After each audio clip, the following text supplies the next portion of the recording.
Day 366. I'm looking at the calendar. I scratched into the drywall with a screwdriver. 365 marks 1 full year. The date at the top says March 14th. But I don't know if that's still accurate, because I might have missed a day or two back in July when the fever had me. Doesn't matter much.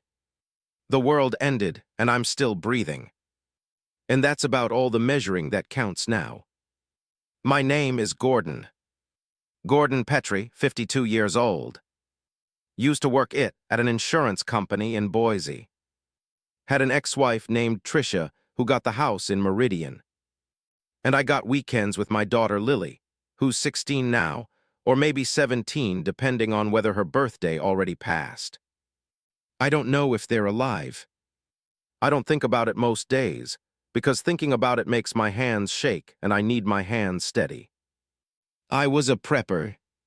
Not the crazy kind you see on TV with the gas masks and the rants about government conspiracies.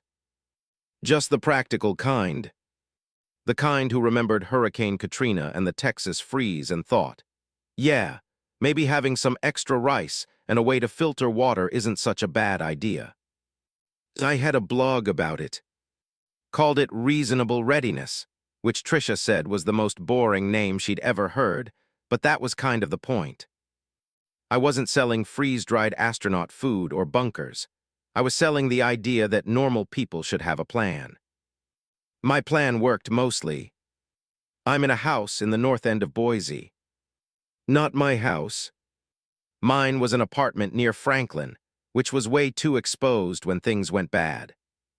This place belonged to a guy named Kenneth Rohr, who I found in the garage hanging from a roof beam on day 3. I cut him down and buried him in the backyard next to his dog, which was already dead from what looked like starvation, or maybe it ate something bad. The note he left said he couldn't handle the screaming from outside. Said his wife turned on day 1 and attacked him, and he locked her in the basement, and then he just couldn't. The note apologized to someone named Morn, but I never found out who that was. Kenneth's house is perfect for this. 2-story brick, small windows, reinforced garage door that I've bolted from inside. Basement with the only entrance through the kitchen, which I can barricade in about 40 seconds if I need to. Attic access. Fence around the backyard that I've reinforced with sheets of corrugated metal. I pulled off a collapsed shed 4 houses down. And most important, Kenneth was a prepper too. Ian not as organized as me, but he had the instinct. His basement had shelves of canned goods and vacuum-sealed bags of rice and beans. He had a water filtration system. He had a rainwater collection barrel outside that I've maintained. He had weapons. That's how I made it this far. The first day was March 14th last year. I was at work. The news had been talking about some kind of aggressive flu outbreak in Seattle for maybe 3 days, but nobody was panicking yet. We'd all lived through swine flu and Ebola scares, and nothing ever really happened to us here in Idaho. Then Valerie from accounting came in late, and she looked wrong. Sweating, eyes not tracking right. She bit Dennis in the break room, just walked up to him while he was microwaving leftover lasagna and bit into his shoulder through his shirt. The sound was what I remember most, not his screaming, the sound of her teeth meeting through the meat. Security came. They pulled her off. Dennis was bleeding everywhere and someone called 911, but the line just rang and rang.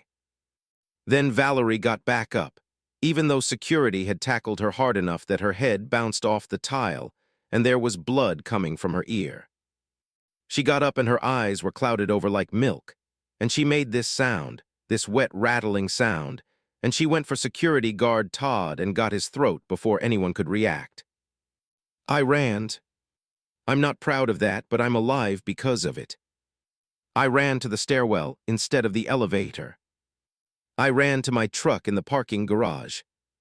I drove home, and I loaded everything from my preparedness supplies into the truck bed.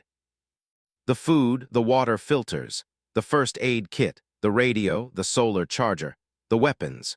which were a Glock 19 I'd bought after a break-in scare 5 years ago, and a Remington 870 shotgun my dad gave me that I'd never fired. I loaded it all in maybe 20 minutes, while the radio in the kitchen was saying to stay indoors and avoid contact with anyone showing symptoms of aggression or fever. Then I tried to call Lily. Her phone went to voicemail. I tried Tricia. Same thing. I tried 4 more times while I was throwing clothes into a duffel bag. And then I got in the truck, and I started driving toward Meridian because they were my family. Even if we weren't together anymore. I didn't make it. The roads were packed. Everyone had the same idea. Get to family. Get out of the city. The interstate was a parking lot. I sat there for 2 hours watching people abandon their cars and run on foot. And I watched a woman pull her kids out of a minivan and sprint across the median, dragging them behind her. I watched a man in a suit have a heart attack or a panic attack in the car next to me, and nobody stopped to help him. Then I saw them coming up the line of stopped cars. The infected, moving in this jerky way like their bodies weren't working right anymore.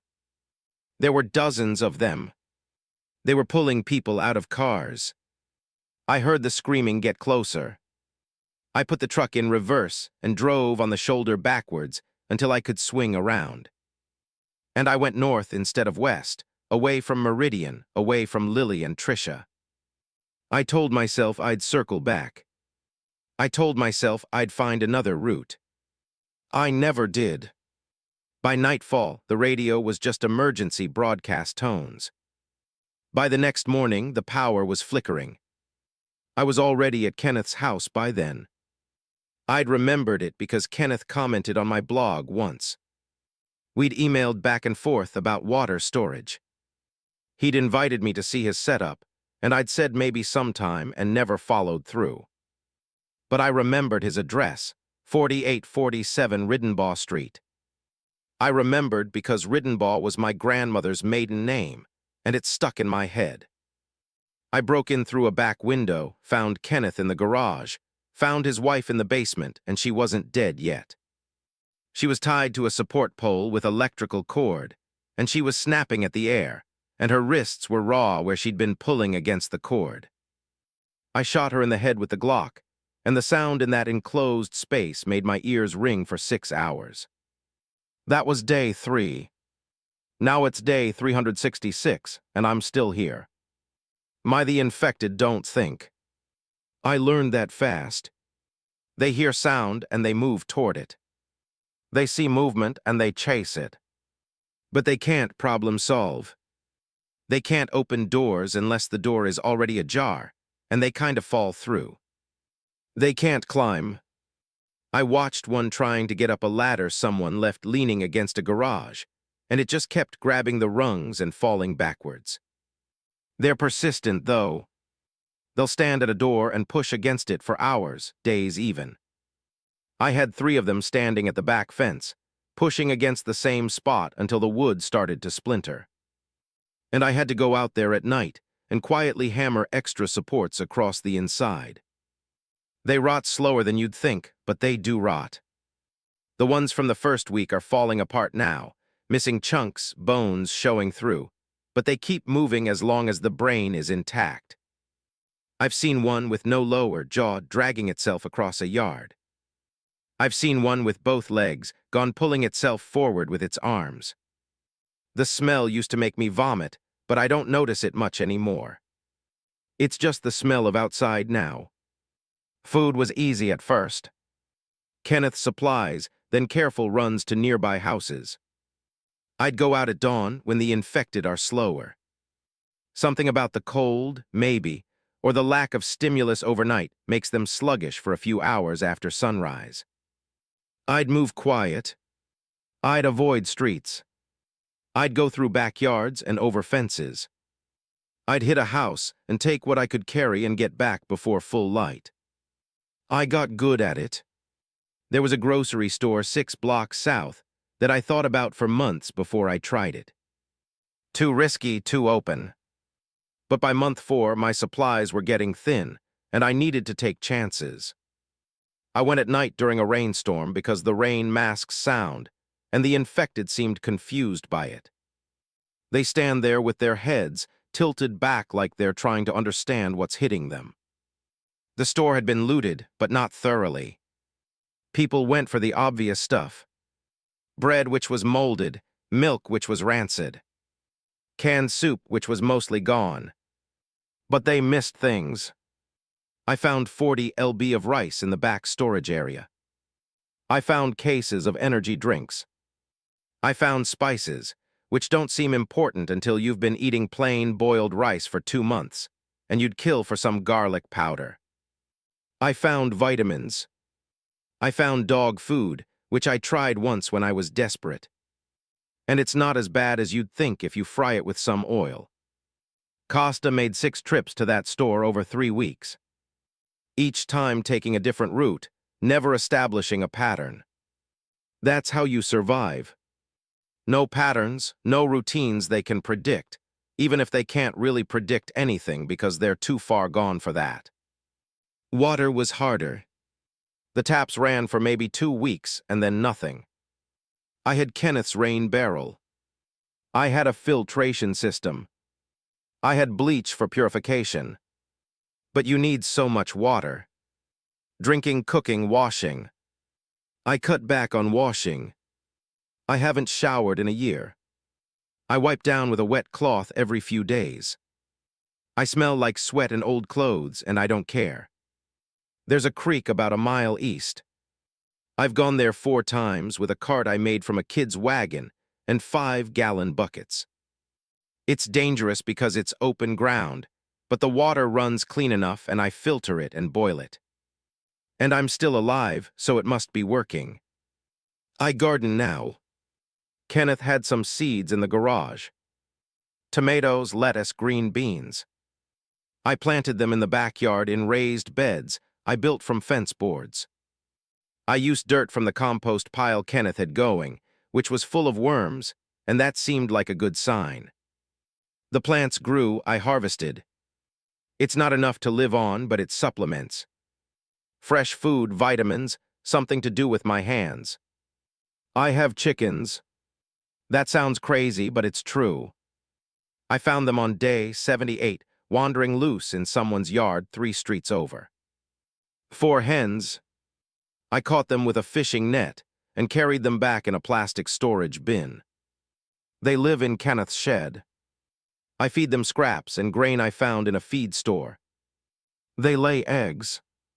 Not every day, but enough protein fat. The yolk is so yellow it's almost orange. And the first time I fried one, I almost cried because I'd forgotten food could taste like something. The infected don't bother the chickens. I don't know why. Maybe chickens don't register as food. Maybe they don't make enough noise. One hen got out once, and I watched from the window as she pecked around the front yard with 2 infected standing 15 ft away, not reacting. She wandered back to the shed on her own eventually. I call the chickens Margaret, Susan, Dorothy, and Bee. Not because I'm lonely, just because it's easier than saying the brown one or the one with the weird foot. The nights are the hardest. That's when the thoughts come. That's when I think about Lily and wonder if she's one of them now. Wonder if she's standing in some street somewhere with milky eyes and broken fingernails from clawing at doors. Wonder if Trisha managed to keep her safe. Wonder if they made it out of Boise. Wonder if anywhere is safe.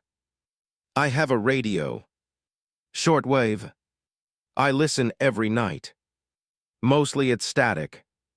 Sometimes I get number stations, which are probably automated. Sometimes I get preachers broadcasting about the end times like this is all part of some plan. On day 112, I got a transmission from someone claiming to be in a National Guard outpost near Twin Falls. They said they had a secure perimeter. They said they were taking survivors. They gave coordinates. I thought about going. I thought about it for 3 days. Then the transmission stopped, and I never heard it again. On day 203, I heard a woman on the radio. She was crying. She was saying she was alone, and she was running out of food, and could anyone hear her? She gave her location, somewhere in Ontario. I wrote it down. I didn't respond because I didn't want to give away my position. I listened for her for 2 weeks. She never came back on. I don't transmit. I only listen. The infected aren't the only danger. I learned that on day 91. I was in the backyard, checking the tomato plants, when I heard voices from the front of the house. Real voices, human. I looked through the upstairs window and saw 3 men in the street. They were armed. They were checking houses, not for supplies. They were looking for people. I could tell by the way they moved, by the way they kicked in doors and shouted inside. I hid in the attic. I stayed silent. Then I heard them break into Kenneth's house through the front door. I heard them moving through the rooms below. One of them said something about the basement, and another one left. They were down there for maybe 10 minutes.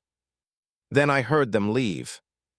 When I came down, I found they'd taken some of my canned goods, maybe 30 cans. They'd left the rest. They'd urinated on Kenneth's couch. There was a dead infected in the living room that they must have brought in and killed because it wasn't there before, like a message. I reinforced the doors after that. I put furniture behind them. I slept with the shotgun next to me. I saw them again on day 119. 4 of them this time. Different group or same group bigger. They had a truck and they were loading it with stuff from houses, furniture, electronics, which don't work anymore. But maybe they think they will eventually. I watched from the attic. They didn't come to Kenneth's house this time. They hit the house across the street and 2 doors down. I don't trust other survivors. That's a rule now. The weather changed everything. Summer was hard. The heat was brutal. Over 100 degrees for weeks. The infected moved slower, but they didn't stop. I had to ration water. The garden suffered. 2 of the tomato plants died. I spent most of July in the basement where it was cooler. Winter was worse. The cold doesn't kill them. I thought it would. I thought maybe they'd freeze, but they just slow down. They keep moving. It snowed 14 in January, and I watched them waiting through it like it was nothing. I had to insulate the windows with plastic sheeting. I burned furniture in the fireplace to stay warm. I wore every piece of clothing I owned at once. My teeth hurt. I think I have a cavity. I've been rinsing with salt water and hoping it doesn't get worse. I found some dental tools in a house on day 240, like the kind dentists use. I've been picking at the tooth with them, and I'm probably making it worse, but I don't know what else to do. I got sick on day 167. Fever, chills, vomiting. I thought I was infected. I thought this was it. But the infected turned fast. Within hours, I was sick for 5 days, and then I got better. Probably just flu. Probably from drinking water that wasn't filtered enough, or eating something that was starting to turn. I was weak for 2 weeks after. I could barely get up the stairs. That's when I realized how fragile this all is. If I break a leg, I'm dead. If I get a serious infection, I'm dead. If I'm too weak to defend myself, I'm dead. I exercise now. Push-ups, sit-ups. I run laps in the backyard when it's clear. I lift weights I made from buckets filled with rocks. I need to stay strong. There are animals. I've seen deer. I've seen coyotes. I've seen raccoons. The infected don't bother them either. Or maybe the animals are smart enough to avoid them. I tried to shoot a deer once with Kenneth's hunting rifle that I found in the bedroom closet. I missed. The sound brought infected from 3 streets over. I won't try that again. I caught a raccoon in a trap I made from chicken wire. I killed it with a hammer. I skinned it. I cooked it. It tasted dry and tough, but it was meat. Real meat. I saved the pelt because I don't know. Maybe I'll need it for something. The infected don't come in hordes like in the movies. They spread out. They wander. Sometimes I'll see one alone, just standing in the middle of the street like it forgot what it was doing. Sometimes I'll see groups of 5 or 6 clustered around something. A sound, a movement, a bird that landed too close. There's one that walks past Kenneth's house every few days. Same one. I think it's wearing a postal uniform. It's missing its left arm below the elbow. It walks the same route down Redenball to the corner. Turn left. Out of sight. I don't know where it goes. I don't know if it's actually the same route or if I'm seeing patterns that aren't there, but I've started watching for it. Postal worker. That's what I call it. Postal worker makes its rounds, and the world is still ending. I found a cat on day 290. It was alive, uninfected, skinny, hiding under a porch. I put out some canned tuna. It came eventually. I let it in the house. It stayed for 3 days, and then it left through a window I'd left cracked, and I didn't see it again. I was sad about that. More than I expected. I read. Kenneth had books, thrillers, mostly legal dramas, some westerns. I've read them all twice. There's a library 4 blocks west, but I haven't risked it. Too open. Too many ways to get trapped. But I think about those books sometimes. All that knowledge just sitting there rotting. I found photographs in Kenneth's bedroom. Him and a woman who must be his wife. Vacation photos. Beach somewhere. Mountains. They looked happy. I put them back in the drawer when it felt wrong to look at them. I've started talking to myself out loud just to hear a human voice. I'll narrate what I'm doing. Now I'm checking the rain barrel. Now I'm feeding the chickens. Now I'm reinforcing the fence. It makes me feel less alone, but also more crazy. On day 312, I saw smoke to the south. Big smoke like a building burning. It lasted for 2 days. I don't know what it was. I don't know if someone started it on purpose or if it was an accident. The infected moved toward it. I watched from the roof. Hundreds of them just walking south toward the smoke like pilgrims. When the fire burned out, they scattered again. I've marked the houses I've looted with a small X and chalk on the door frame. Hard to see unless you know to look for it. That way I don't waste time hitting the same place twice. I'm up to 47 houses now. Running out of close options. Soon I'll have to range farther out, and that's more risk. There's a gunshot sometimes far away, maybe once a month. I don't know if it's survivors fighting infected or survivors fighting each other or someone ending it. I don't investigate. I saw a dog on day 321. Alive, a German Shepherd. It was in good shape. Healthy coat. It saw me and ran. I wonder if there are other survivors keeping pets. I wonder if that dog belonged to someone. The stars are brighter now. I noticed that around month 6. Less light pollution. I can see the Milky Way from the backyard. I used to take Lily camping, and we'd look at stars, and I'd try to show her constellations, but I only knew the Big Dipper and Orion. Now I see them every night, and I've learned more. Cassia, Cygnus, Andromeda. I have Kenneth's star chart book. I study it. Something to do. I think about the future sometimes. If there is one, if this ever ends. If there's a cure, or if the infected all rot away eventually. If society rebuilds. What does that look like? Do we start over? Do we remember what we were? I don't know. I don't think I'll live to see it. My goal is just tomorrow. And then the day after that, string enough tomorrows together and maybe it means something. Day 366. I'm still breathing. The chickens are still laying. The garden is still growing. Kenneth's house is still standing. That's enough for now. The morning of day 367, I woke up to silence. And that's always wrong. There's always sound, the wind in the trees, birds, and the shuffling scrape of infected somewhere in the distance. But this was total silence, heavy, like the air was holding its breath.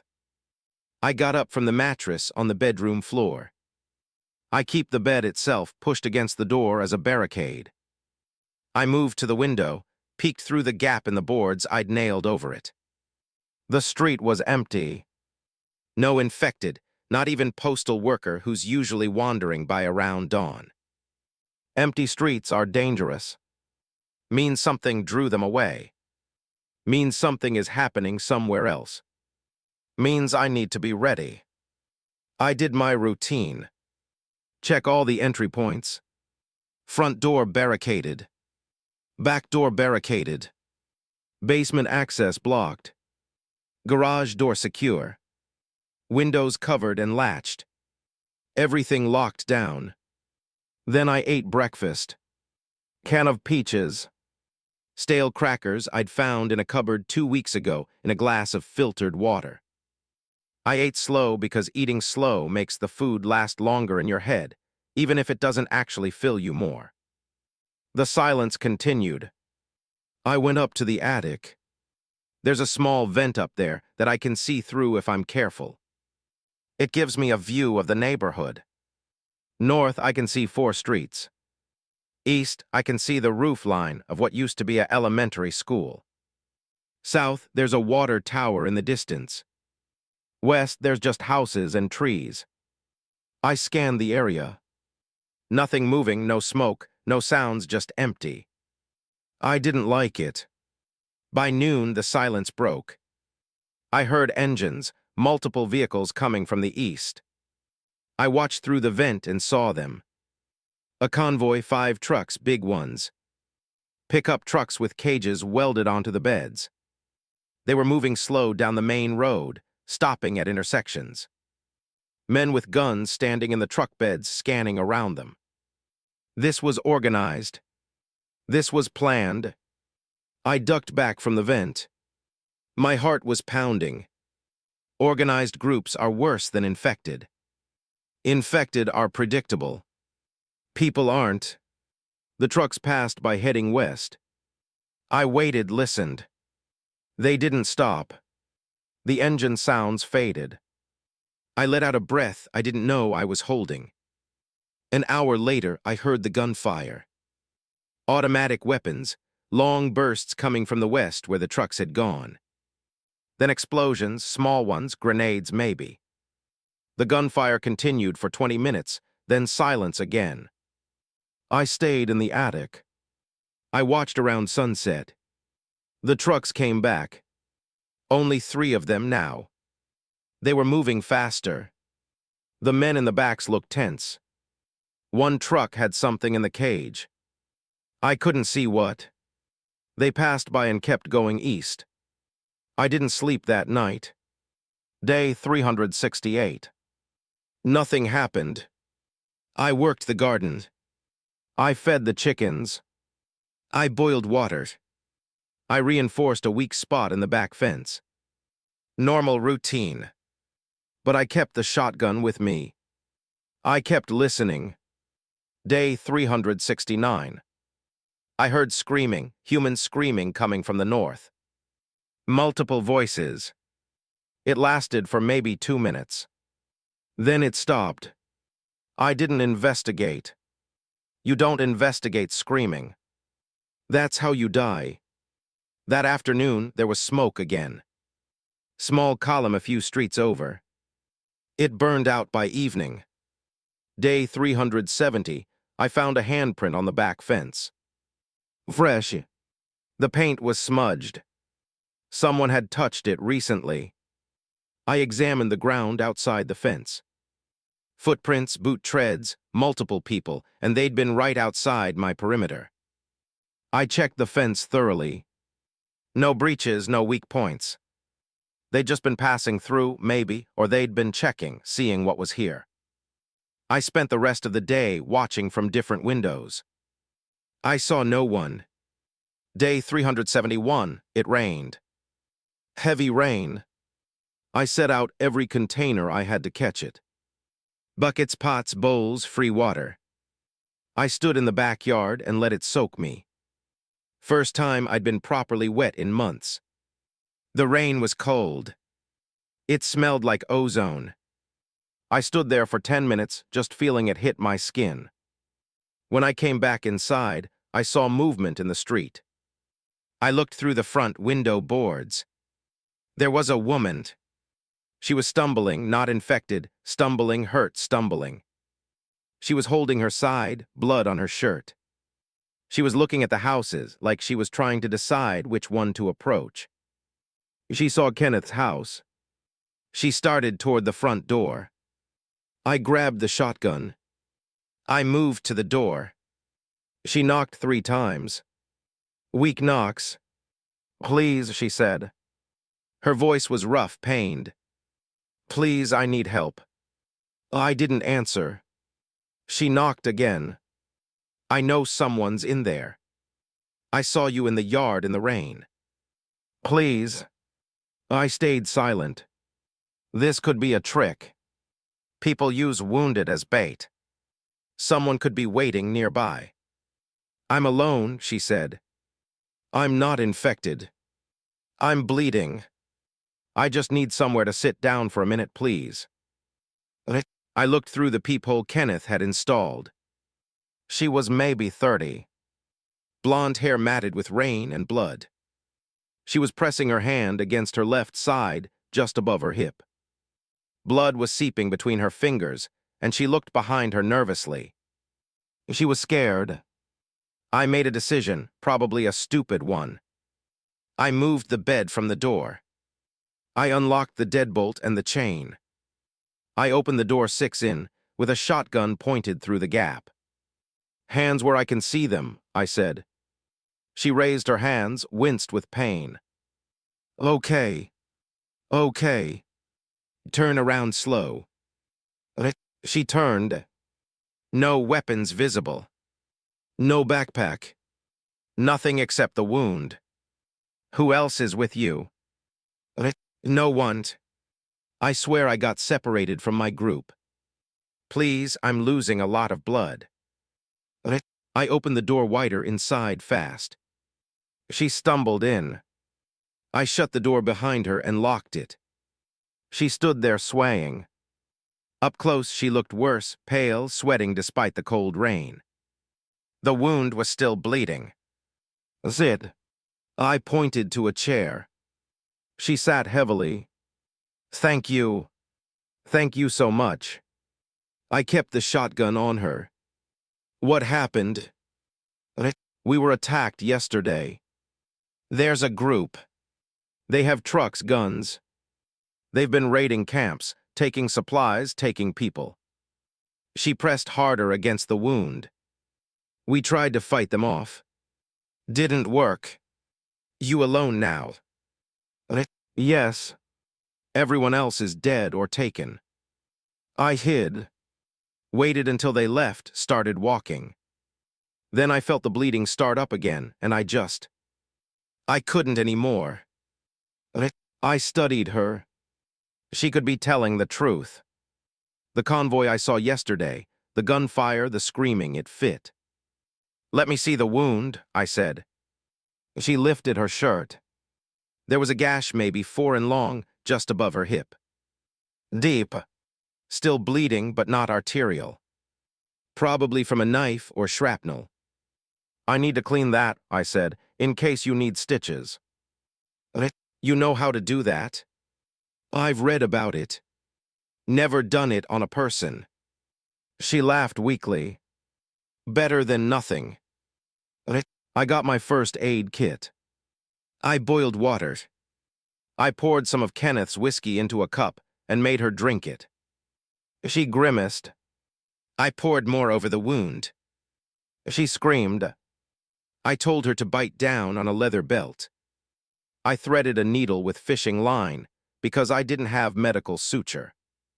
I cleaned the wound with boiled water and soap. Then I started stitching. She passed out halfway through. That made it easier. I finished the stitches, 12 of them. They were ugly and uneven, but they held. I bandaged the wound with clean cloth strips. I checked her pulse. Steady. I checked her pupils. Normal. She was just unconscious from the pain. I moved her to the couch, covered her with a blanket, and then I barricaded the door again and sat in a chair across from her with a shotgun in my lap. I didn't sleep. She woke up around midnight, groaned, looked around confused. "You're in my house," I said. "I stitched you up. Don't move too fast." She touched the bandage gingerly. "Thank you." "I don't. Thank you. What's your name?" "Bate." She looked at me. "What's yours?" "Gordon." "Gordon." "Okay." She tried to sit up, winced. "How bad is it?" "Bad enough. You need to rest. You need to not tear those stitches." "How long can I stay?" There it was. The real question. "I don't know," I said honestly. "I don't know you. I don't know if you're telling the truth. I don't know if those people are looking for you." "They're not. They don't care about individuals. They care about groups, resources, and I'm nobody to them now." "Or maybe." She looked around the room, saw the barricaded windows, the supplies stacked in the corner, the calendar marks on the wall. "You've been here a while." "A year." "Alone." "Yes." "Well, that's a long time to be alone." I didn't respond. She laid back. "I won't be trouble. I just need a few days to heal. Then I'll go." "Where?" "I don't know. Somewhere. Anywhere that's not here." I watched her. She closed her eyes. Within minutes, she was asleep again. I stayed awake watching her until dawn. Day 372. Bate was still there. She slept most of the day. I changed her bandage once. The wound looked okay. No signs of infection yet. I gave her water, gave her some rice with canned chicken. She ate slow. "You're a prepper," she said. Statement not question was smart. Most people didn't think it could happen even when it was happening. "You prepared?" She shook her head. "No, I was a teacher, 3rd grade. I had a classroom and students, and I thought about lesson plans and parent-teacher conferences. I didn't think about the end of the world." "Where were you when it started?" "School." "The kids started getting sick.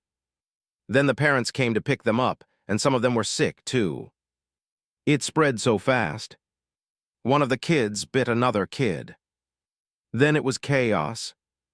I grabbed 3 students, and we hid in the supply closet. We stayed there for 2 days. When we came out, the school was empty except for the infected. The kids didn't make it. One got bit a week later, turned, the other 2 starved.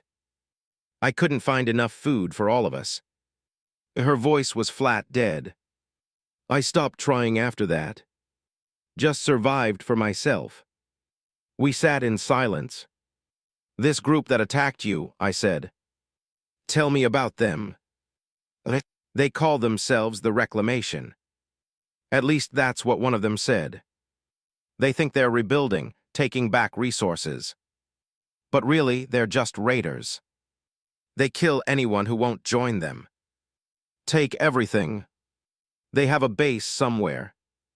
I don't know where. How many?" I saw maybe 30. Could be more. 30 armed, organized people. That was a problem. If they came through this area, if they decided Kenneth's house looked promising, they heading this way.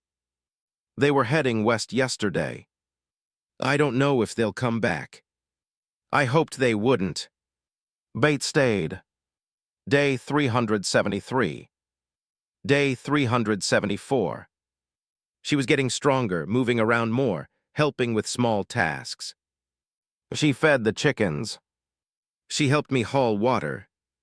She didn't ask questions about my supplies or my setup. She just existed in the space quietly. On day 375, she asked about the marks on the wall. Calendar, I said. Each mark is a day. She counted them silently. 375 days. You've been counting the whole time. Gives structure. Gives purpose. What happens when you run out of wall? I'll find more wall. She almost smiled, optimistic, practical. That night, we heard the trucks again. Both of us froze. The engines were close. Maybe 2 streets over. We could hear men shouting. We could hear doors being kicked in. We could hear gunfire. Single shots. Executions. Maybe. Bate went pale. They're searching the area. Stay quiet. Stay down. We moved to the basement, and I brought the shotgun.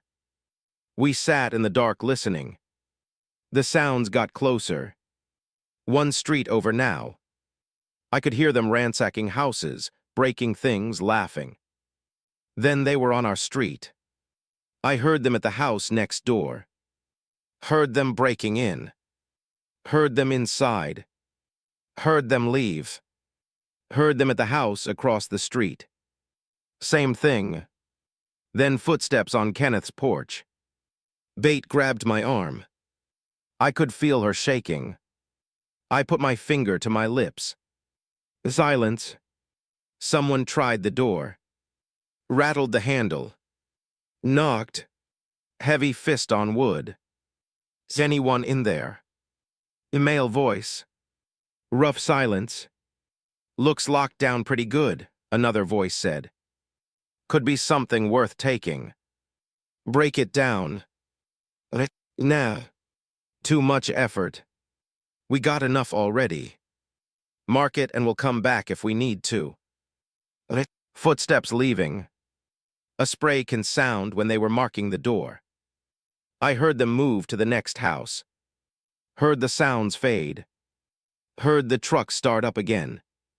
Heard them drive away. We stayed in the basement for another hour.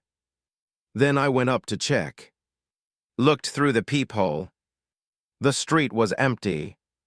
I opened the door a crack. There was a red X spray painted on the door. Large, bright. They marked it. They'd be back. I closed the door, locked it. Looked at Bate. We have a problem, I said. Day 376, we spent planning. The X on the door changed everything. They'd be back. Maybe tomorrow, maybe next week. But they'd be back. We could leave, Bate said. Find somewhere else. This place is secure. I know it. I've fortified it. Starting over somewhere else is a huge risk. Staying here when they know about it is also a risk. She was right. I hated that she was right. What did your group do? I asked. When the reclamation came for you. We fought. We lost. They had more weapons, more people, better training. She touched her bandaged side. Fighting them head-on doesn't work. So we hide. We make it look abandoned. The X says otherwise. They marked it because it looks secure. They'll want to see what's inside. I thought about it. Then we give them a reason to leave it alone. Like what? Make it look dangerous. Make it look not worth the effort. We spent the day setting it up. I took some of the infected I'd killed months ago. Bodies I'd buried in the backyard. I dug up 3 of them, dragged them to the front yard. Moosed them like they'd been shot trying to get to the house. Put bullet holes in them with a Glock. Made it look like there had been a fight here, like someone had defended this place and left. We scattered empty shell casings in the yard. We broke windows on the first floor from the inside to make it look like infected had gotten in. We left the front door slightly ajar, not open, just cracked, like someone left in a hurry. Inside, we staged it, knocked over furniture, scattered empty cans, made it look ransacked, made it look like someone already took everything valuable. Then we moved everything that mattered to the basement. All the food, all the water, all the weapons. We sealed the basement door behind a false wall I built from loose boards and drywall. Made it look like just part of the wall, and you'd have to know to look for it. We created a second position in the attic. Supplies there too. Water, food, weapons. A rope ladder out the attic vent in case we needed to run. 2 positions, 2 chances. It took all day. By nightfall, we were exhausted. We sat in the basement, eating cold beans from a can. Think it'll work? Ubaid asked. I don't know. Maybe they'll see the bodies and the damage and think someone already hit this place. Maybe they'll see through it. Yeah, maybe. We were quiet for a while. Why are you helping me? She asked. You don't know me. I'm a liability. You could have turned me away. I thought about that. I don't know. Maybe I'm tired of being alone. Maybe I saw someone who needed help and I couldn't walk away. Maybe I'm getting soft in my old age. You're not old. 52. Oh, that's old for this world. I'm 33. That's old too, apparently. She set down her empty can. Everyone I knew is gone. My family, my friends, the people from my group, everyone. You're the first person who's helped me in months. The first person who didn't want something from me. I want you to not bring trouble to my door. Besides that, I want you to heal up so you can contribute. Pull your weight. I can do that. We slept in shifts that night. Bate took first watch. I took second. We kept the lights off, kept the noise down, waited. Day 377. The trucks came back. We were in the attic. We heard them before we saw them. 3 trucks this time. They stopped in front of Kenneth's house. 6 men got out. Armed. They saw the bodies in the yard. They saw the broken windows. And they saw the cracked door. Looks like infected got in, one said. Or someone already looted it, said another. They approached carefully, guns up. One of them kicked the door open wider. They went inside. We could hear them moving through the rooms below. We could hear them talking. Place is trashed. Someone already hid it. Check the basement. My heart stopped. Bate looked at me. I shook my head. Stay quiet. Footsteps on the basement stairs, then silence, then footsteps coming back up. Just junk down there. Whoever was here took everything good. Market cleared. Let's move on. They left. I heard the truck start up. Heard them drive away. Bate let out a breath. They bought it for now. We stayed in the attic for another 2 hours. Then we went down, checked the basement. The false wall was untouched. Meant they'd seen the staged area, the scattered trash, the empty shelves. They'd assumed it was already cleared. It worked. But it also meant Kenneth's house was now publicly marked as cleared. Other groups might ignore it too. Or they might check it anyway. We'd need to stay vigilant. Day 378. Bate's stitches were healing well. The wound was closing. No infection. She was moving normally now. She'd stopped wincing every time she bent over. I should go soon, she said. Where? I don't know. Just I can't stay here forever. You've got your routine, your system. I'm disrupting that. You've been helpful. I've been a guest. That's different than being part of something. I didn't argue. She was right. This was my space, my survival. Adding another person changed the equation. More mouths to feed, more risk, more variables. But I also didn't want her to go. I didn't want to be alone again. Stay through winter, I said. You leave now, and you're walking into the coldest months with no supplies and no plan. Stay until spring. Build up some reserves. Figure out where you want to go, then go. She looked at me for a long moment. You sure? No, but it's a smart play. Okay until spring. We shook on it. Her hand was rough, calloused survivor's hands. Day 380, I taught Bate how to use the shotgun. We couldn't fire it. Too loud. But I showed her how to load it, how to pump it, how to aim, how to hold it so the recoil doesn't knock her on her ass. She was a quick learner. I've never shot a gun before this, she said, and never wanted to.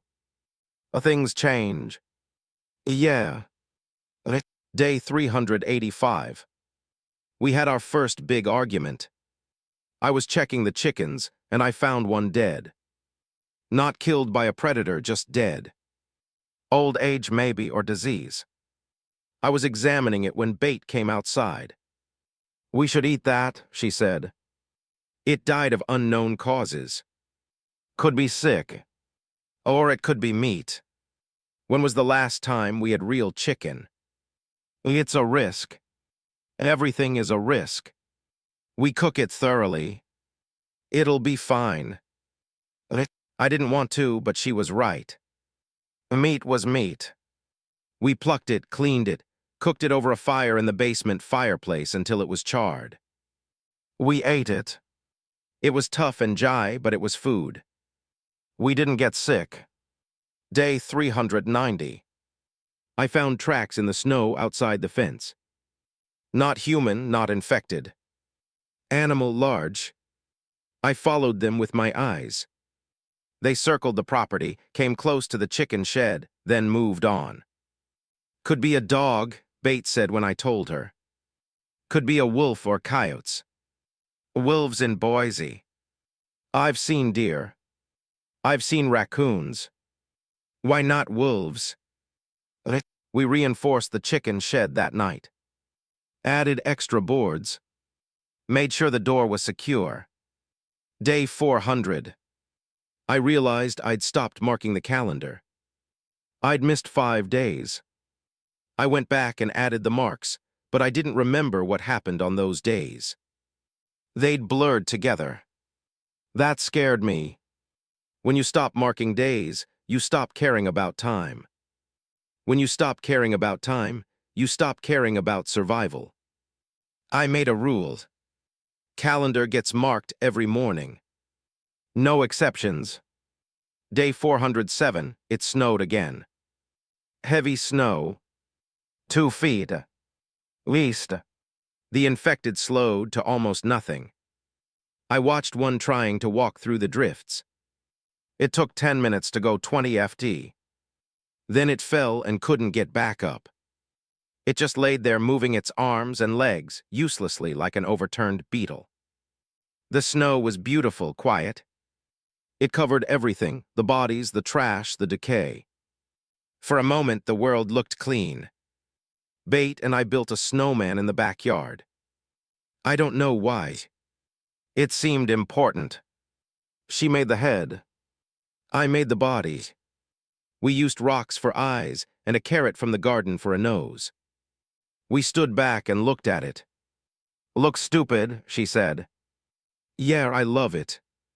We went inside and drank hot water with honey, and it felt like normal life for maybe 10 minutes. Day 412. I heard a child crying. It was night. I was on watch. Bait was asleep, and I heard it coming from outside. High-pitched, desperate, a child crying for help. I moved to the window, looked out. I couldn't see anything, just darkness. The crying continued. Mommy, mommy, please. My chest tightened. Some kid was out there, lost, scared. I reached for the door. My hand was on the lock when Bait grabbed my wrist. Don't, she whispered. There's a kid out there. No, there's not. I can hear it. So can I. It's a trap. I looked at her. What? The reclamation. One of their tricks. They use recordings. Kids crying, women screaming, anything to get you to open the door. Then they rush you. The crying continued. Same phrase, same rhythm, same tone. Mommy, mommy, please. Mommy, mommy, please. She was right. It was looped. A recording. I let go of the door. We stood there listening, and the crying went on for 20 minutes. Then it stopped. I heard footsteps leaving, heard low voices discussing something, then silence. They're testing houses, Bait said. Seeing who responds. They could come back. They will come back. We didn't sleep the rest of the night. Day 413, we heard the trucks again. Different location this time. South of us. More gunfire, more shouting. The reclamation was expanding their territory. Bait and I talked about options. Stay, leave, fight, hide. Every option had risks. We could try to find other survivors, she said. Strength in numbers. Or more people to feed, more mouths, more conflicts. You really want to die alone? I want to not die. She didn't have a response to that. Day 420, I saw something weird when I was on the roof checking the drainage. I looked east toward the school and I saw movement. Not infected movement, coordinated movement. I grabbed Kenneth's binoculars. There were people on the school roof. 5 of them. They'd built something up there. Looked like a barricade. A fortification. They were setting up some kind of equipment, antenna maybe. Radio equipment, a group organized, secure position. I watched them for an hour. They worked efficiently. No wasted movement. Military maybe, or experienced survivors. I didn't tell Bait. Not yet. I wanted to think about it first. Day 421. I went back to the roof. The people were still there. I watched them with the binoculars. They had supplies. I saw them unloading boxes. I saw them setting up solar panels. They were establishing a long-term position. Then one of them saw me. I don't know how. Maybe glint off the binoculars, but he looked right at me, raised a hand, waved. I didn't wave back. I went back inside. There's a group at the school. I told Bait. She went tense. The reclamation. I don't think so. Different vibe. They're building, not raiding. How many? 5 that I saw. Could be more inside. You want to make contact? I don't know. Maybe, maybe not. Could be allies. Could be enemies. We let it sit. Day 425. There was a knock on our door. Not pounding, not breaking. A polite knock 3 times. Bait and I looked at each other. I grabbed the shotgun. She grabbed the Glock. We moved to positions. Another knock. Hello. A male voice calm. My name is Aaron. I'm from the school. I saw you on the roof a few days ago. I'm alone. I just want to talk. I didn't respond. I'm going to leave something on your porch, he said. Then I'm going to walk away. You can take it or not. Your choice. Footsteps leaving. Fadding. I waited 10 minutes. Then I cracked the door. There was a box on the porch. Cardboard. I pulled it inside quickly, opened it. Medical supplies, real ones. Antibiotics, bandages, antiseptic pain pills. At the bottom was a note written in neat handwriting. We're not raiders. We're trying to build something sustainable. If you want to talk, hang a white cloth from your roof. We'll send someone. No obligations. Errand. I showed bait. She read it, looked at me. Could be legit, she said. Could be bait. They gave us antibiotics. That's not nothing. They want something in return. Or maybe. Or maybe they're just trying to connect with other survivors. I put the box in the basement. Didn't hang the cloth. Not yet. Day 430. I saw Aaron again. He was in the street with one other person. They were clearing infected, quiet kills, knives, efficiency. They weren't raiding. They weren't taking supplies. They were just clearing the area, making it safer. I watched them work. They killed 6 infected in 20 minutes. Then they left. Professional, organized. That night I told Bait, I think I want to make contact. Yeah. Yeah, but carefully. Day 431. I hung a white cloth from the roof, old t-shirt tied to the chimney. Within 2 hours, Aaron was back. Same polite knock. It's Aaron, he said. I'm alone. Can we talk? I opened the door. 6 in shotgun visible. Aaron was maybe 40, average height, lean, wearing practical clothes. He had a pistol on his hip, but his hands were empty and visible. Gordon, he said. How do you know my name? Lucky guess. You look like a Gordon. He smiled. Friendly, not threatening. Can I come in? No. Fair enough. Can I sit on the porch? I thought about it. Fine. He sat down on the top step. I stayed in the doorway. Bait was inside with the Glock pointed at the door in case this went wrong. We've been watching the area, Aaron said, trying to figure out who's still alive, who's hostile, who might be willing to work together. Work together how? Sharing resources, information, defense. The reclamation is expanding. They're going to hit every house in this area eventually. Alone, we're vulnerable. Together, we have a chance. I've survived a year alone. I'm not saying you haven't. I'm saying the next year might be harder. He had a point. What do you want from me? I asked. Nothing immediate, just communication. We have a radio. We're setting up a network. Other survivor groups. We share information about reclamation movements, about supply locations, about threats. We help each other. And in return, you help us. If we're under attack and you can assist, you assist. If we find supplies we can't use, we trade. It's mutual survival. Who else is in this network? 3 other groups. About 20 people total.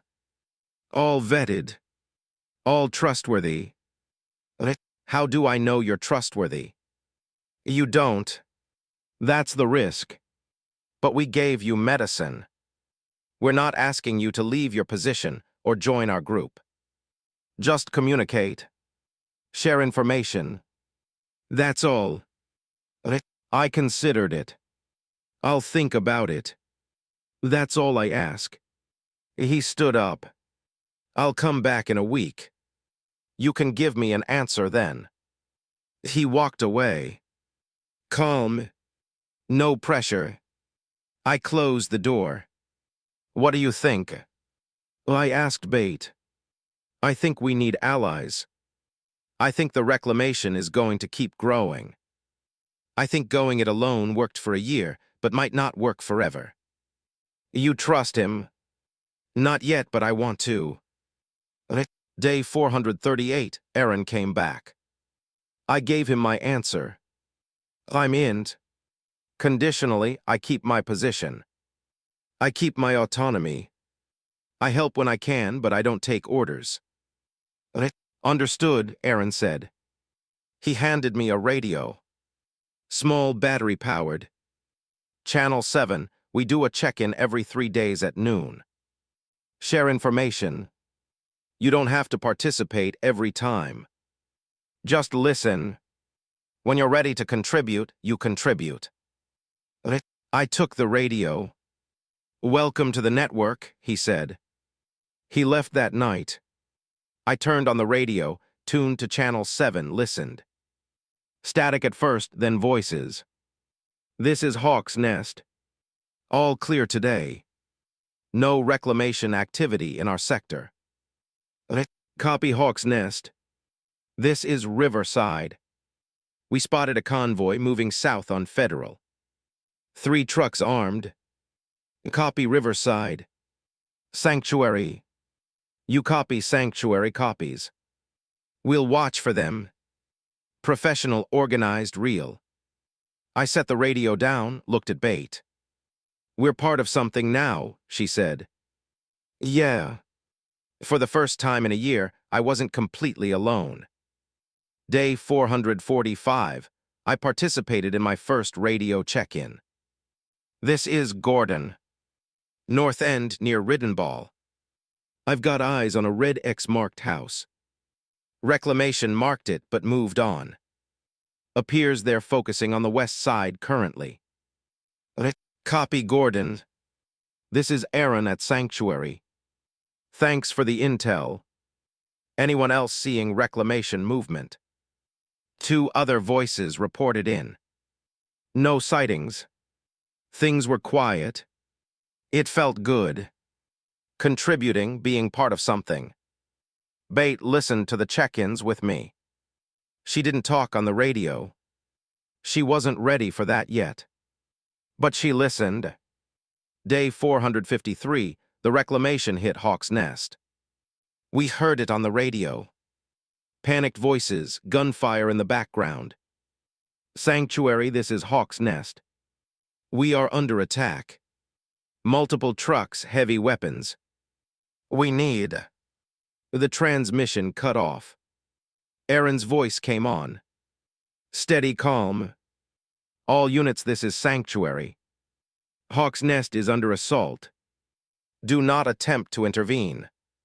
I repeat, do not intervene. Hold your positions. Wait for my signal. We listened. We heard nothing else from Hawk's Nest. 3 hours later, Aaron came back on. Hawk's Nest is lost. 3 confirmed dead, 2 captured, 1 escaped, and is en route to Sanctuary. Reclamation is expanding faster than anticipated. All units increase security measures. Aaron out. Bate looked at me.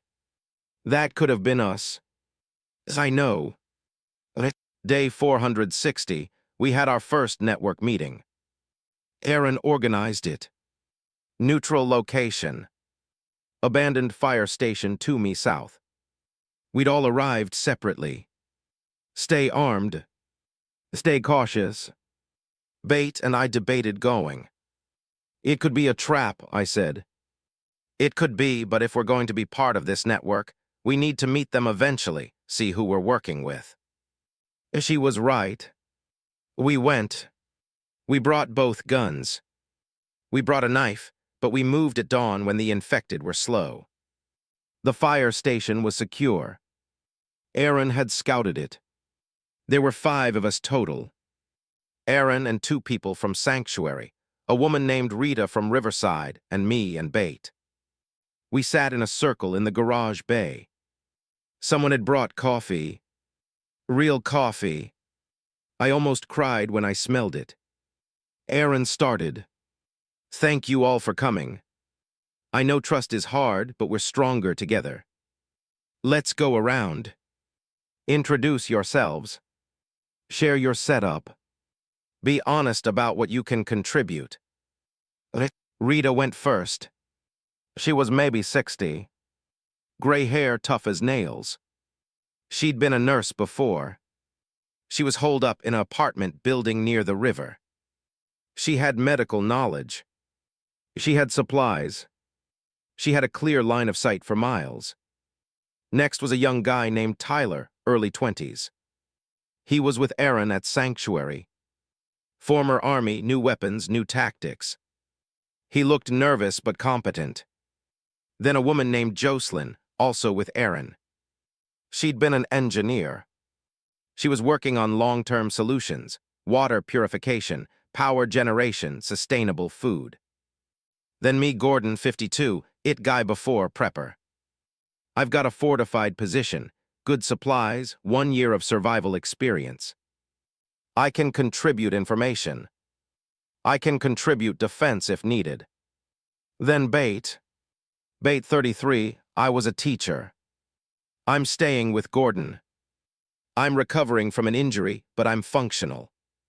I can help however needed. Aaron nodded. Good. Here's where we stand. The reclamation has at least 40 members now, maybe more. They're organized. They're aggressive. They're expanding. Hawk's Nest is gone. We need to be smarter, and we need to coordinate. Coordinate how? Rita asked. Intelligence sharing. We map their movements. We predict their targets. We avoid engagement when possible. We prepare defensive positions when not. And if they come for Sanctuary, Tyler asked. We defend together. How? I said. We're scattered. If they hit you, we can't get there fast enough to help. We can if we prepare. We set up fallback positions, supply caches, escape routes. We make plans. It made sense. Military sense. We spent 4 hours planning, mapping the area, identifying resources, establishing communication protocols. It was the most organized conversation I'd had in over a year. When we left, I felt something I hadn't felt in a long time. Hope. Day 470. Bates started coughing. At first, it was just a tickle, irritation, but by day 472, she was coughing hard, deep, wet. I checked her temperature. She had a fever. Not high, but present. I'm fine, she said. You're not fine. It's just a cold. You need rest. She didn't argue. She went to bed. I brought her water. I brought her soup made from canned vegetables. I gave her some of the antibiotics Aaron had left. Day 475. She was worse. The cough was rattling. She was sweating through the blankets. Her temperature was higher. I got on the radio. Aaron, this is Gordon. I need medical advice. Over. Static. Then Aaron's voice. Copy. Gordon, what's the situation? Bate is sick. Fever, bad cough. I gave her antibiotics. It's not helping. How long has she been symptomatic? 5 days. It could be pneumonia. Could be bronchitis. Could be flu. She need to stay warm. Stay hydrated. If the fever goes above 103, that's critical. I'll send Rita to look at her. It's a risk for Rita to move. She's a nurse. It's what she does. Expect her tomorrow. A copy. Gordon out. Rita arrived the next morning. She was cautious, professional. She examined Bate thoroughly, listened to her lungs with a stethoscope she'd brought, checked her eyes, checked her throat. Bronchitis, Rita said, possibly early pneumonia. She needs rest, fluids. Keep her warm. The antibiotics should help, but it'll take time. How long? A week, maybe 2. If she gets worse, you call me immediately. Understood. Rita left. I took care of Bate. I was terrified. Losing her would mean being alone again. Would mean failing to protect someone. Would mean so many things I didn't want to think about. She got worse before she got better. Day 480, her fever spiked to 104. She was delirious, talking to people who weren't there, her students, her parents, someone named Michael. I put cold cloths on her forehead. I forced her to drink water. I stayed up all night watching her breathe. Day 481, the fever broke. She opened her eyes, focused on me. Hey, she said, voice raspy. Hey, I'm still alive. Yeah, good. She slept for 16 hours straight. When she woke up again, she was weak but lucid. The cough was still there, but lighter. Rita came back on day 485. Checked Bate again. She's healing, Rita said. Keep doing what you're doing. Bate recovered slowly. By day 490, she was moving around, helping with small tasks. By day 500, she was almost back to normal. You saved my life, she said one night. You would have done the same. Would I? Yeah, I think you would. We didn't talk about it again. Day 512, we got intel on the radio. The reclamation was planning a major raid. Multiple targets. They were going to hit the North End hard. All units prepare for possible engagement, Aaron said. Fortify positions, stock supplies, stay off the streets. We ride this out. Bate and I spent 2 days reinforcing Kenneth's house. We added more boards to the windows. We moved everything essential to the basement. We checked our weapons. We waited. Day 515, the raid happened. We heard it before we saw it. Engines, lots of them. Trucks moving through the streets, gunfire, explosions, shouting. While they weren't being subtle, they were making a statement. We stayed in the basement, lights off, silent. The sounds got closer. We could hear them kicking in doors 2 streets over. 1 street over. Then they were on our street. I heard trucks stop. Heard doors slamming. Heard boots on pavement. Someone shouted. This one's marked cleared already. Check it anyway. No, no, no, no.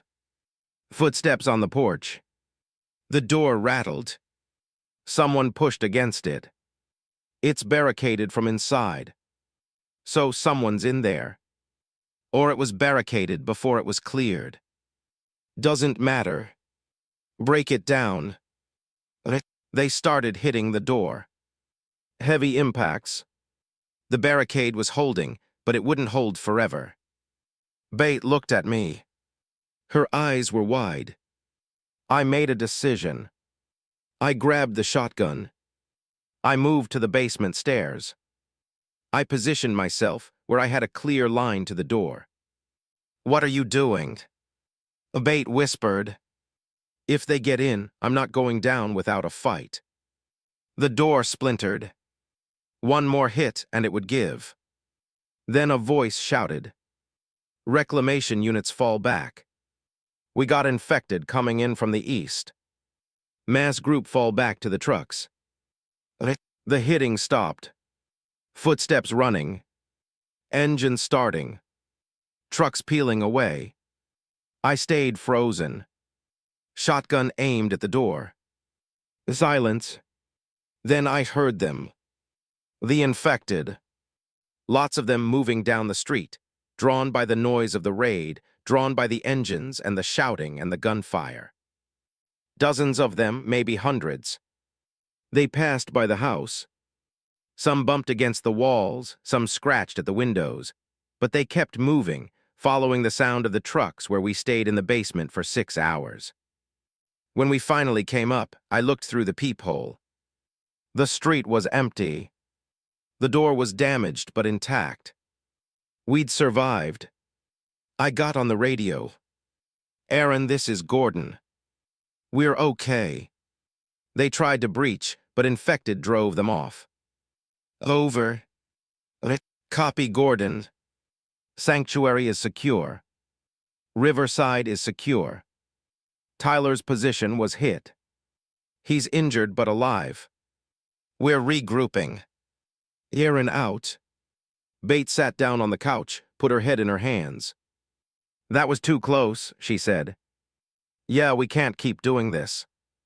"I know, but what choice did we have?" Day 520. Aaron called a network meeting, emergency, something big. We met at the fire station again. This time there were 7 of us. Tyler was there with his arm in a sling. Rita, Jocelyn, Aaron, and 2 new people from a group that had recently joined, and me and Bate.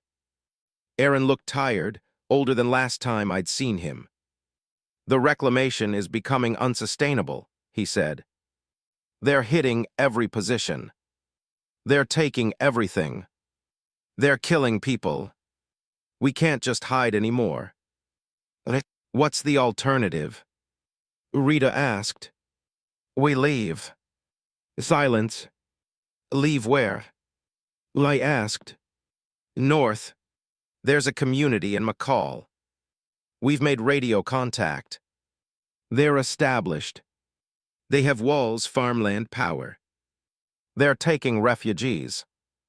"McCall is 100 miles away," Tyler said. 87 miles, Aaron corrected. "Through infected territory. Through reclamation territory. I'm not saying it's easy. I'm saying it's our best option. We'd have to leave everything." One of the new people said. "We take what we can carry. We travel light and we move fast."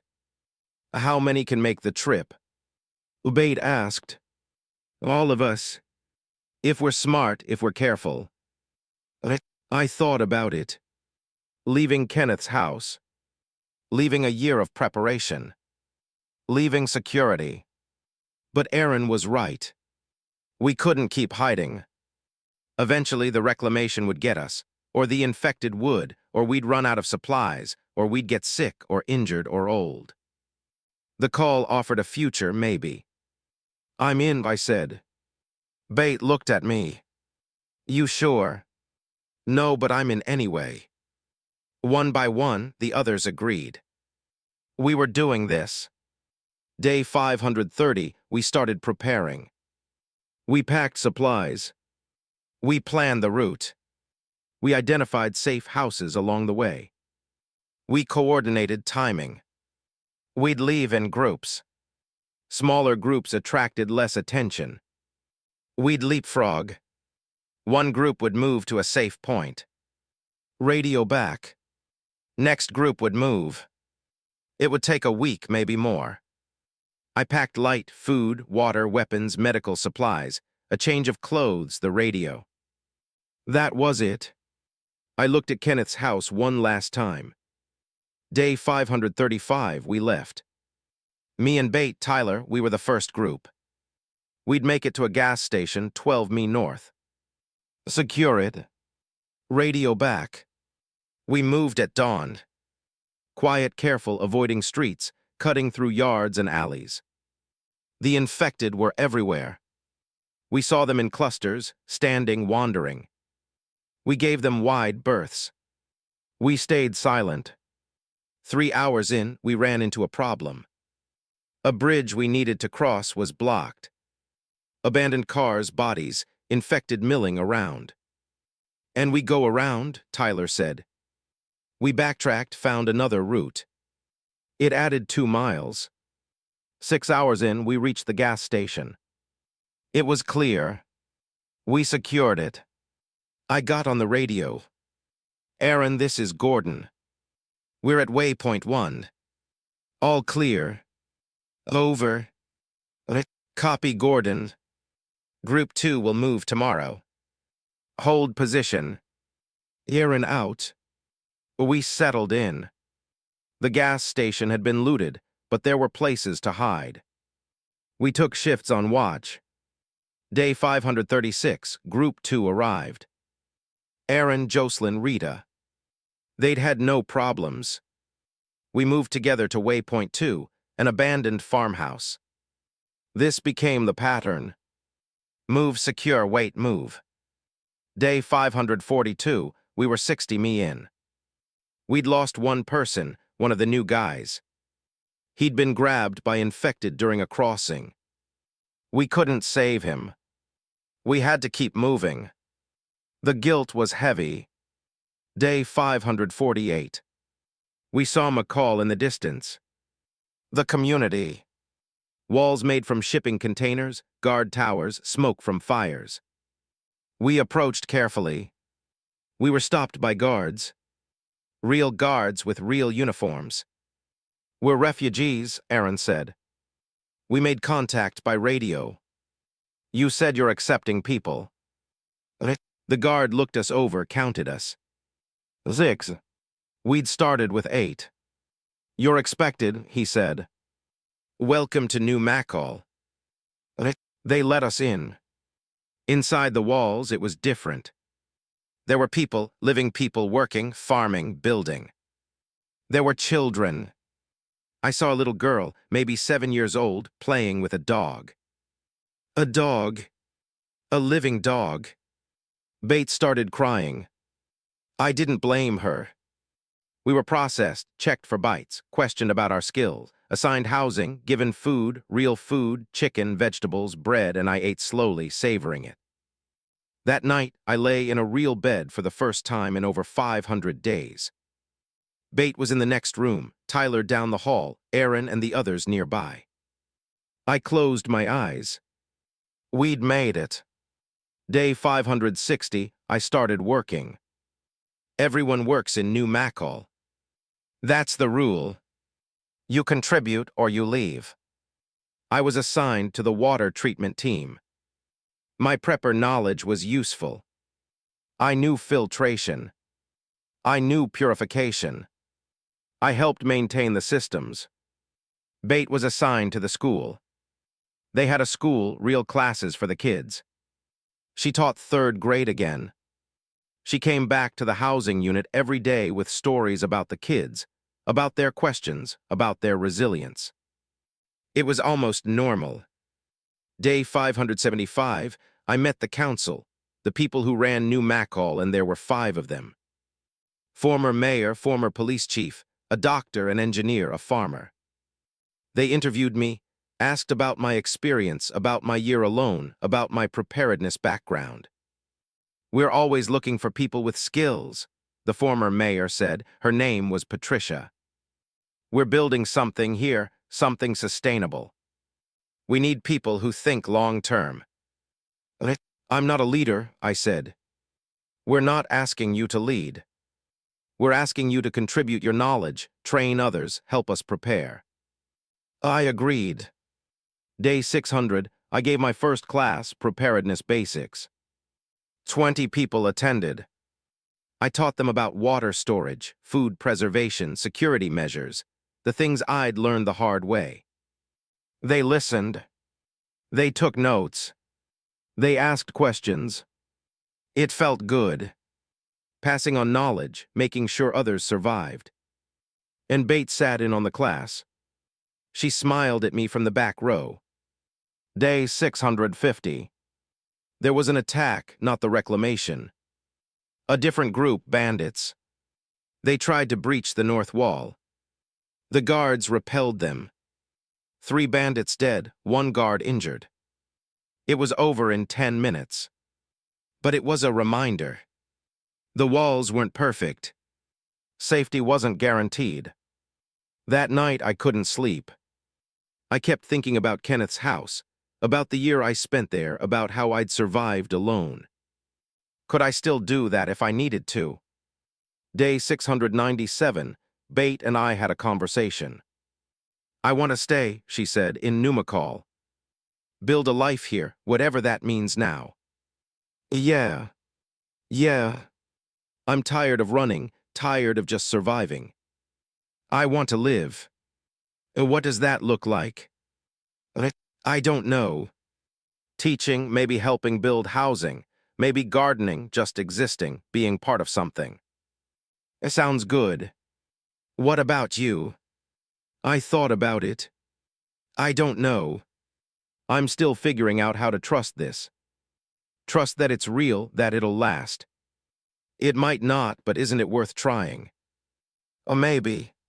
She took my hand. We sat there in silence. Day 730. They asked me to join the council as an advisor, not a voting member, just someone who could provide insight on preparedness and security. I said yes. It meant meetings. It meant responsibility. It meant being part of the decision-making process. It meant caring about the future again. Day 800, we got word that the reclamation was moving north. They'd taken Boise completely. They were expanding toward Macall. The council debated on some wanted to fortify and defend. Others wanted to evacuate further north. I argued for defense. We have walls. We have weapons. We have people who know how to fight. We can hold. For how long? Patricia asked. Long enough to make them decide we're not worth it. We voted. Defense won. Barely. Day 820. We started preparing, reinforcing walls, stockpiling ammunition, training civilians in basic defense, digging traps outside the perimeter. It was Kenneth's house all over again, but bigger, with more people, with more at stake. Bate helped organize supply runs. She was good at logistics, good at planning. She'd changed. We both had. Day 867, the reclamation arrived.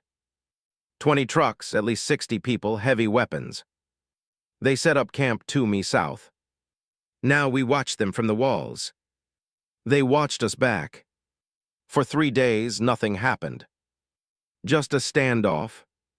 Then they sent a representative, a woman named Carla. She came alone, unarmed. She stood outside the gates and called up. We don't want to fight, she said. We want to negotiate. Patricia went down with Aaron and Tyler. I watched from the wall. Carla spoke. The reclamation is about rebuilding.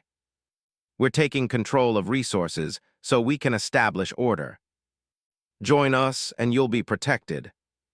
You'll have access to our network, our supplies. Refuse and we'll take this place by force. We're not interested, Patricia said. You sure? We have 100 people now. More joining every day. You can't hold against us. We'll hold. Carla smiled. We'll see. She walked away. That night they attacked. Mortars, gunfire, but coordinated assault on 3 sides. We fought back. The walls held. We had the high ground. We had preparation. They pushed hard. We lost 2 people. Killed 7 of theirs. After 3 hours, they pulled back. Day 868, they attacked again. Same pattern, same result. They couldn't breach the walls. Day 869, they changed tactics. They started a siege, cut off our water source, cut off exit routes. They were trying to starve us out. We had supplies for maybe 2 months.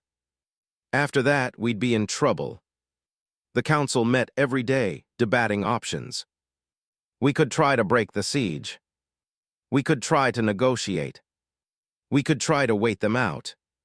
I suggested a 4th option. We hit them first hard. A night raid. Take out their supplies and make them decide we're too costly. That's suicide, someone said. It's a risk, but so is sitting here. We debated for hours. Finally, Patricia agreed. Gordon will lead the raid. Volunteers only. 10 people volunteered. Me, Tyler, Aaron, 7 others, including Bate. You don't have to do this, I told her. Yes, I do. We're in this together. Day 870, we launched the raid. Midnight. We went over the wall quietly, moved through the dark. The infected were scattered, but we avoided them. The reclamation camp was lit with fires. Guards posted, but complacent. They thought they had us trapped. We split into 3 teams. 1 for the vehicle depot, 1 for the supply tent, 1 for Overwatch. I was on the supply team. We moved in fast through incendiaries. The tent went up. Screaming chaos. Meant Tyler's team hit the vehicles. Molotovs. 3 trucks burning before they could react. Gunfire. We ran. Bate was hit in the leg. Not bad, but she couldn't run. I carried her. Aaron covered us. We made it back to the walls. The raid worked. They'd lost 1/3 of their supplies. Their morale was broken. Day 871, they withdrew, packed up, moved south. We'd won. The cost was 3 dead, 5 injured, including Bate, but we'd won. Day 880, Bate was healing. Rita said the bullet had gone through clean. No major damage. She'd walk with a limp for a while, but she'd be okay. We did it, she said. Yeah. Is it over for now? We both knew it wouldn't be over. Not really. The reclamation was still out there. Other groups too, the infected. The world was still broken. But we had this on New Macall's people a chance. Day 900 of the council offered me a permanent position. Not just advisor, full member. I accepted. I was part of the leadership now, part of the future, whatever that meant. Bate and I moved into better housing, 2 rooms, a window with actual glass. We planted herbs in pots on the windowsill. It was strange having a space that felt like home. Day 1000, I marked the date on a new calendar. 1,000 days since the world ended. I'd survived a year alone. Survived the journey north. Survived the siege. Survived. Bate made me a cake. Real cake. Flour and eggs and sugar from the community stores. It was small. It was lopsided. It was perfect. We shared it with Aaron and Tyler and Rita. We sat around a table and ate and talked and laughed. For a moment, I forgot about the infected, then about the reclamation, about everything outside the walls. For a moment, it was just people being people. Day 1050, I stopped marking days. Not because I stopped caring, but because days didn't matter the same way anymore. The future mattered. Planning mattered. Building mattered. I was teaching classes twice a week. I was on the council. I was helping design expansion plans for the community. I was living. Bate was teaching full-time. She'd started a library, books salvaged from runs. She organized them, cataloged them, let kids check them out. She was happy. Really happy. We talked sometimes about before, about Boise, about the first days, about Kenneth's house. Do you miss it? She asked once. The house being alone, having control, not being responsible for others. I thought about it sometimes. Oh, but this is better. Yeah. Yeah.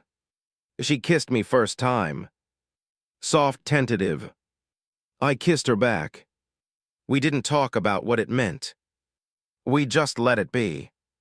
Day 1200, something changed. I don't know what, but I woke up one morning and Bate was in the kitchen making coffee, and the sun was coming through the window, and I realized something. I wasn't just surviving anymore. I was living.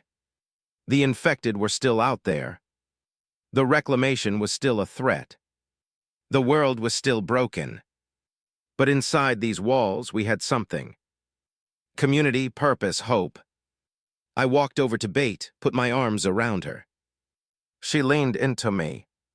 "Morning," she said. "Morning." We stood there, coffee brewing, sun rising, the sounds of the community waking up outside. 1,200 days, give or take. I'd made it. We'd made it again. And for the first time in over 3 years, I let myself believe we might actually have a future. Whatever that looked like, we'd figure it out together. Thanks for watching, guys.